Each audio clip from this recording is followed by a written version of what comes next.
आप board exam देने वाले होंगे तो ये ऑब्जेक्टिव क्वेश्चन के लिए यानी एमसीक्यू क्वेश्चन के लिए काफी इंपॉर्टेंट प्रश्न है। इसमें से कोई ना कोई प्रश्न आपको ऑब्जेक्टिव में देखने के लिए मिलेगा बोर्ड एग्जाम में। आप सभी का एक नए और शानदार वीडियो में क्या है वेलकम है, स्वागत है। और आज वीडियो होने वाला आपके लिए काफी इंपॉर्टेंट होने वाला है, क्योंकि इस वीडियो में क्या करूंगा, जो बालाजी प्रकाशन की आपकी बुक है उसका मैं एक्सरसाइज 6.1 कराऊंगा। 6.1 का क्वेश्चन नंबर 1 से लेकर 4 तक के प्रश्न कराएंगे। ये प्रश्न काफी इंपॉर्टेंट है। यहाँ पे एक एक प्रश्न में आपको 8-8 प्रश्न देखने के लिए मिलेंगे, तो वीडियो काफी इंपॉर्टेंट होने वाला। अगर आप बोर्ड एग्जाम देने वाले हैं तब भी ये वीडियो आपके लिए काफी इंपॉर्टेंट है। बोर्ड एग्जामों में क्या होता है, एमसीक्यू में पूछे जाते हैं, ऑब्जेक्टिव क्वेश्चन में पूछे जाते हैं। तो अगर आपके पास बालाजी प्रकाशन की बुक है या आप भी बोर्ड एग्जाम देने वाले हैं तो इस वीडियो को बिल्कुल स्किप मत कीजिएगा। तो इस वीडियो को स्टार्ट करते हैं और बताते हैं इन प्रश्नों को हम लोग कैसे सॉल्व करते हैं। आपको पहला प्रश्न और दूसरा प्रश्न दिखाई दे रहा होगा, काफी इंपॉर्टेंट प्रश्न दिया गया है। पहला प्रश्न कह रहा है कि वह चतुर्थांश ज्ञात कीजिए जिसमें भिन्न बिंदु स्थित है। आपको यहाँ पे कुछ बिंदु आपको दिया गया, आपको बताना कि जो बिंदु है किस चतुर्थ में होंगे। तो इसके लिए देखिए सिंपल आपका कंसेप्ट होता है कि जैसे आप सभी जानते हैं कि आपका एक्स अक्ष होता है, ये एक्स डैश होता है, ये y होता है, ये y डैश होता है। तो डैश वाला जितना भी होता है सब नेगेटिव होता है। यानी अगर पहले चतुर्थांश का चिन्ह की बात करें तो यहाँ पे प्लस और ये भी क्या होता है, प्लस होता है। जो चिन्ह लिखा जाता है पहले भुज का लिखा जाता है, उसके बाद से कोटि का लिखा जाता है। तो यहाँ पे भुज हमारा क्या होगा, प्लस होगा और कोटि भी प्लस होगा। यहाँ पे अगर आएंगे तो देखिएगा भुज हमारा क्या होगा, निगेटिव होगा तो ये माइनस हो जाएगा, और यहाँ पे कोटि हमारा प्लस है तो ये हो जाएगा माइनस प्लस। अगर यहाँ पे तीसरे चतुर्थांश की बात करें तो यहाँ पे देखिए ये हमारा क्या है, भुज निगेटिव है और कोटि भी क्या है, निगेटिव है, तो ये माइनस माइनस हो जाएगा। यहाँ पे भुज प्लस है और कोटि हमारा निगेटिव यानी माइनस होता है, तो प्लस माइनस हो जाएगा। तो यही क्या होता है, चारों चतुर्थांशों का क्या होता है, चिन्ह होता है। प्रथम चतुर्थांश का जो चिन्ह होता है प्लस प्लस होता है, द्वितीय का क्या होता है, माइनस प्लस होता है, तृतीय में माइनस माइनस होता है, और चतुर्थ में क्या होता है आपका प्लस माइनस होता है। तो बस चिन्ह के द्वारा हम लोग पहचान सकते हैं कि कौन सा बिंदु किस चतुर्थांश में होगा। अगर आपको ये चिन्ह पता है तो बिल्कुल आसानी से इन प्रश्नों का उत्तर आप बता सकते हैं। यहाँ पे हमको यही बताना है कि भाई जो बिंदु है वो किस चतुर्थांश में स्थित होंगे। तो देखिएगा पहला का अगर हम चिन्ह की बात करें तो यहाँ भी माइनस है, यहाँ भी माइनस है, यानी भुज भी माइनस है, कोटि भी माइनस है। तो माइनस माइनस देखिएगा किस चतुर्थांश में स्थित होता है, तृतीय में। तो यहाँ पे आपको सिंपली लिख देना है तृतीय चतुर्थांश। किस चतुर्थांश में स्थित होगा, तृतीय चतुर्थांश आपको लिख देना। अगर दूसरे बिंदु की बात करें तो दूसरा वाला क्या है, प्लस प्लस है, तो प्लस प्लस क्या होता है, प्रथम में स्थित होता है। तो यहाँ पे आपको लिख देना है प्रथम चतुर्थांश। उसी प्रकार देखिए तीसरा वाला ध्यान देंगे तो आपको प्लस माइनस है, तो प्लस माइनस देखिए किसमें है, चतुर्थ चतुर्थांश में है। तो यहाँ पे आपको लिख देना है किस चतुर्थांश में होगा, चतुर्थ चतुर्थांश में होगा। आपको सिंपली लिख देना है। जैसे यहाँ पे देखिएगा माइनस ये प्लस, तो माइनस प्लस किस में, देखिए माइनस प्लस किस में है, द्वितीय में। तो ये जो आप बिंदु देख रहे हैं किस में हो जाएगा, द्वितीय चतुर्थांश में हो जाएगा। आपको याद रखना है, सिंपली आपको लिख देना। बस आपको यही बताना है कि जो बिंदु होगा किस चतुर्थांश में स्थित होगा। देखिए प्लस प्लस है, तो प्लस प्लस किस में होता है, प्रथम में। तो यहाँ पे आपको लिख देना है प्रथम चतुर्थांश में। अब देखिए छठा वाला क्या है, माइनस माइनस है, तो माइनस माइनस किस में होगा, तृतीय में। तो आपको लिख देना है सिंपली तृतीय चतुर्थांश में क्या होगा, ये बिंदु स्थित होगा।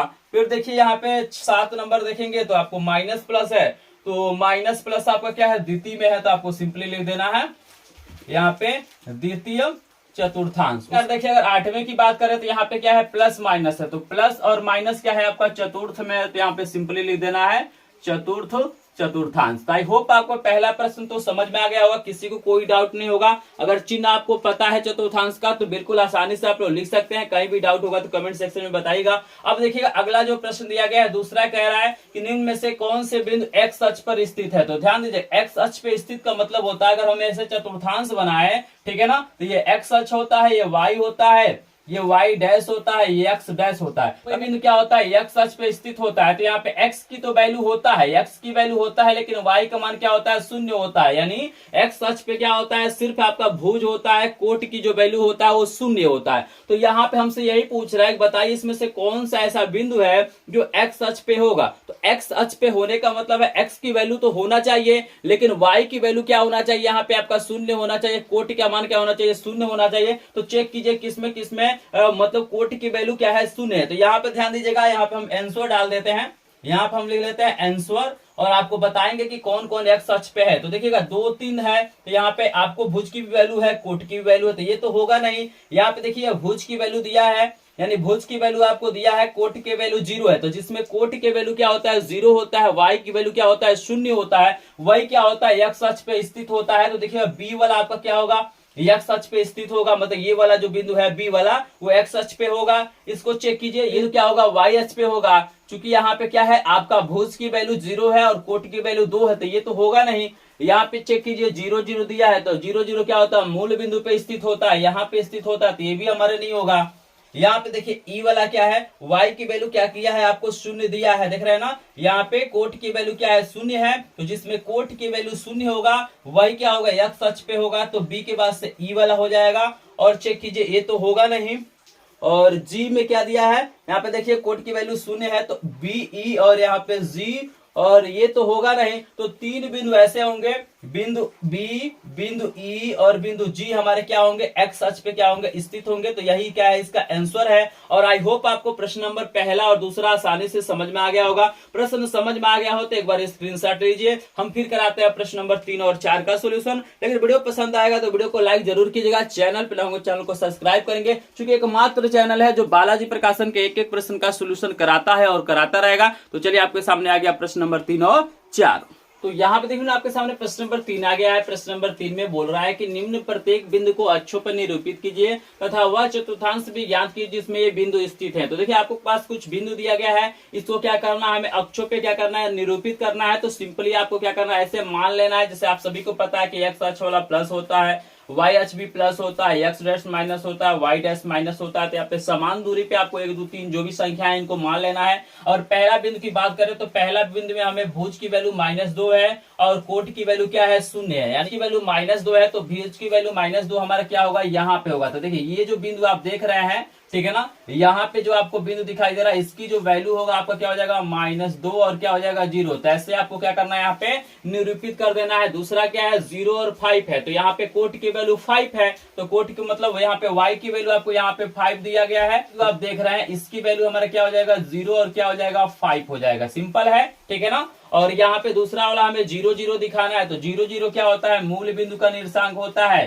तो यहाँ पे हम क्या करते हैं इसको ऐसे तीर बना के यहाँ पे लिख देते हैं, ये क्या हो जाएगा 0 0। ये जो पॉइंट आप देख रहे हैं ना यही क्या होता है 0 0 होता है। उसके बाद क्या है 3 और -2 है, तो भुज आपको 3 लेना है, तो भुज आपका 3 है और कोट ही आपको -2 लेना है। तो यहाँ पे देखिए ये जो आप बिंदु देख रहे हैं यहाँ से कुछ इस तरह से क्या हो जाएगा ये पॉइंट हमारा आएगा और यहाँ पे 2 के सामने से ऐसे जाके यहाँ पे जो पॉइंट आएगा यही क्या हो जाएगा 3 और हमारा -2। तो आप लोग इसे अच्छे से दिखा लीजिएगा, ठीक है ना, क्योंकि मेरे पास थोड़ा सा स्पेस कम है तो यहाँ पे मैं आपको दिखाने की कोशिश कर रहा हूँ। सिंपल यहाँ पे है कि आपको भुज की वैल्यू 3 लेना है, कोट की वैल्यू -2 ले लेना है, ठीक है ना। यहाँ पे देखिए तीसरा आपको दिया गया है -5 और -1, तो भुज की वैल्यू -5 है तो ये -5 हो जाएगा और कोट की वैल्यू हमको -1 लेना था। ये देखिए -1 है ये डैश वाला और ये है, तो कुछ इस तरह से हमारे पास क्या होगा इसके सामने 1 जो आपको दिखाई दे रहा है माइनस इसके सामने होगा और यहाँ पे हो जाएगा -5 और -1। तो इसको आप लोग अच्छे से बना लिए, मैं फिलहाल आपको समझा दे रहा हूँ, इसमें कोई दिक्कत नहीं है। और यहाँ पे अगला दिया गया है 0, तो भुज की वैल्यू आपका 0 है और यहाँ पे आपको कोट की वैल्यू -3/2, तो -3/2, तो 3/2 का मतलब क्या होता है 1.5, ठीक है ना। तो -1.5 का आपको दिखाना है, तो 1.5 क्या हो जाएगा 1 और 2 के बीच में हो जाएगा। तो आपको y की वैल्यू लेना है, तो यहाँ पे ये हो जाएगा ये बिंदु जो आप देख रहे हैं ना यहाँ पे इसके 1 और 2 के बीच में जो बिंदु होगा वही क्या हो जाएगा 0 और माइनस क्या हो जाएगा आपका 3/2। तो इस तरह से इजीली क्या कर सकते हैं आप निर्देशांकों को दिखा सकते हैं। अब तक मुझे पता है कि इसमें किसी को कोई दिक्कत नहीं होगा। यहाँ पे देखिएगा अब आपसे पूछा है कि बताना है कि किस चतुर्थांश में स्थित है। तो देखिएगा ये जो बिंदु आगे ये जो -2 और 0 देख रहे हैं ये क्या होगा x अक्ष पे स्थित होगा। ये किस पे होगा, ये किसी चतुर्थांश में नहीं होगा, x अक्ष पे स्थित होगा। ये देखिएगा आपका y अक्ष पे स्थित है, ये किस पे है y अक्ष पे स्थित है। 0 0 क्या है आपका मूल बिंदु पे स्थित है, ये मूल बिंदु पे है। और इसकी बात करें हमारा क्या है प्लस और माइनस है, तो प्लस और माइनस देखिए 3 और -2 यहाँ पे ध्यान देंगे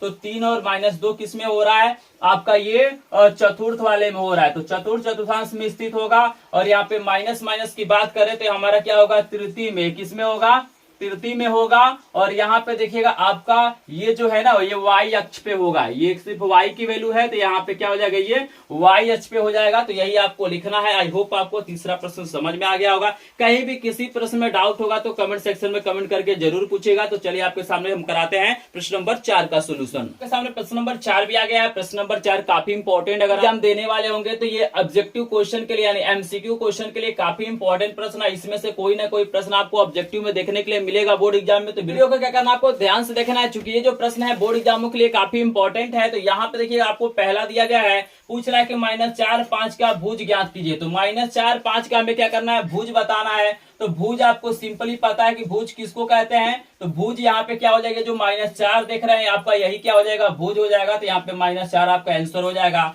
अगर दूसरे वाले प्रश्न की बात करें तो दूसरे वाले में आपको कोटि पूछा है। तो कोटि का मतलब होता है ये जो आप देख रहे हैं यहाँ पे 6, यानी जो y की वैल्यू होता है ये आपका हो जाएगा यहाँ पे कोट। तो यहाँ पे लिख लीजिएगा कोटि, यहाँ पे बराबर आपको लिख लेना है 6 हो जाएगा, यही आपका आंसर हो जाएगा।